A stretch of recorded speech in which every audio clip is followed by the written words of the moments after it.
Your Invisible Power by Genevieve Behrend. Chapter 8. Why I took up the study of mental science.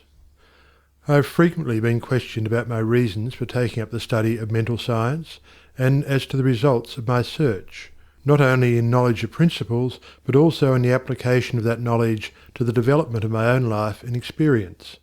Such inquiries are justifiable, because one who essays the role of a messenger and teacher of psychological truths can only be effective and convincing as he or she has tested them in the laboratory of mental experience.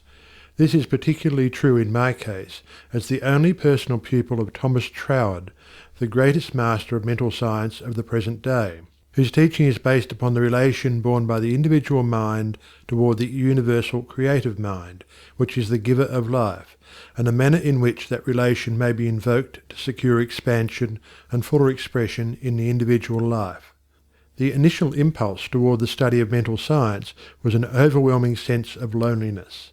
In every life there must come some such experiences of spiritual isolations as, at that period, pervaded my life. Notwithstanding the fact that each day found me in the midst of friends, surrounded by mirth and gaiety, there was a persistent feeling that I was alone in the world. I had been a widow for about 3 years, wandering from country to country, seeking for peace of mind. The circumstances and surroundings of my life were such that my friends looked upon me as an unusually fortunate young woman. Although they recognized that I had sustained a great loss when my husband died, they knew that he had left me well provided for, free to go anywhere at pleasure, and having many friends.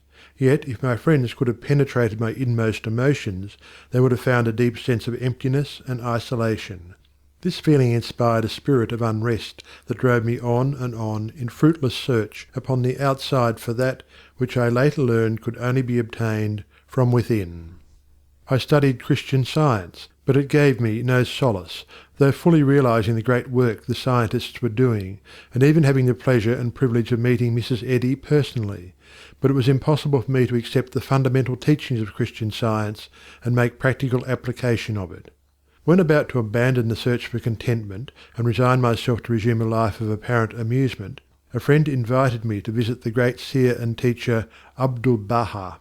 After my interview with this most wonderful of men, my search for contentment began to take a change. He had told me that I would travel the world over seeking the truth, and when I had found it, would speak it out. The fulfilment of the statement of this great seer then seemed to be impossible. But it carried a measure of encouragement, and at least indicated that my former seeking had been in the wrong direction. I began, in a feeble and groping way, to find contentment within myself, for had he not intimated that I should find the truth? This was the big thing, and about the only thing I remember of our interview. A few days later, upon visiting the office of a New Thought practitioner, my attention was attracted to a book on his table entitled The Edinburgh Lectures on Mental Science by Thomas Troward. It interested me to see that Troward was a retired divisional judge from the Punjab, India. I purchased the book, thinking I would read it through that evening. Many have endeavoured to do the same thing, only to find, as I did, that the book must be studied in order to be understood, and hundreds have decided, just as I did, to give it their undivided attention. After finding this treasure book, I went to the country for a few days, and while there studied the volume as thoroughly as I could. It seemed extremely difficult, and I decided to purchase another book of Troward's, in the hope that its study might not require so much of an effort. Upon inquiry I was told that a subsequent volume, The Door Lectures, was much the simpler and better of the two books. When I procured it, I found that it also must be studied. It took me weeks and months to get even a vague conception of the meaning of the first chapter of Door, which is entitled Entering into the Spirit of It. I mean by this that it took me months to enter into the spirit of what I was reading. But in the meantime, a paragraph from page 26 arrested my attention, as seeming the greatest thing I had ever read. I memorized it, and endeavoured with all my soul to enter into the spirit of Troward's words. The paragraph reads, My mind is a centre of divine operation. The divine operation is always for expansion and fuller expression, and this means the production of something beyond what has gone before, something entirely new, not included in the past experience, though proceeding out of it by an orderly sequence of growth.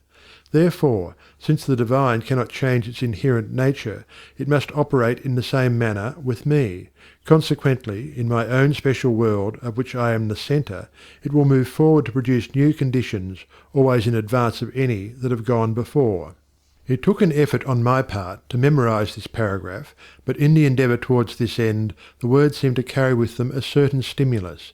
Each repetition of the paragraph made it easier for me to enter into the spirit of it. The words expressed exactly what I had been seeking for. My one desire was for peace of mind. I found it comforting to believe that the divine operation in me could expand to fuller expression and produce more and more contentment. In fact, a peace of mind and a degree of contentment greater than I had ever known. The paragraph further inspired me with deep interest to feel that the life spark in me could bring into my life something entirely new. I did not wish to obliterate my past experience, but that was exactly what Troward said it would not do.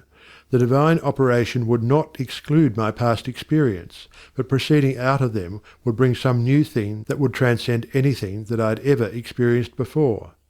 Meditation on these statements brought with it a certain joyous feeling. What a wonderful thing it would be if I could accept and sincerely believe, beyond all doubt, that this one statement of Troward's was true. Surely the divine could not change its inherent nature, and since divine life is operating in me, I must be divinely inhabited, and the divine in me must operate just as it operates upon the universal plane.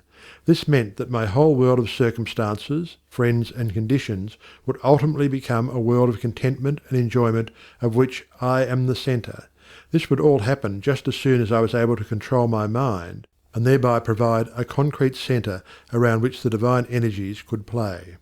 Surely it was worth trying for. If Troward had found this truth, why not I? This idea held me to my task. Later I determined to study with the man who had realized and given to the world so great a statement. It had lifted me from my state of despondency. The immediate difficulty was the need for increased finances. End of chapter 8.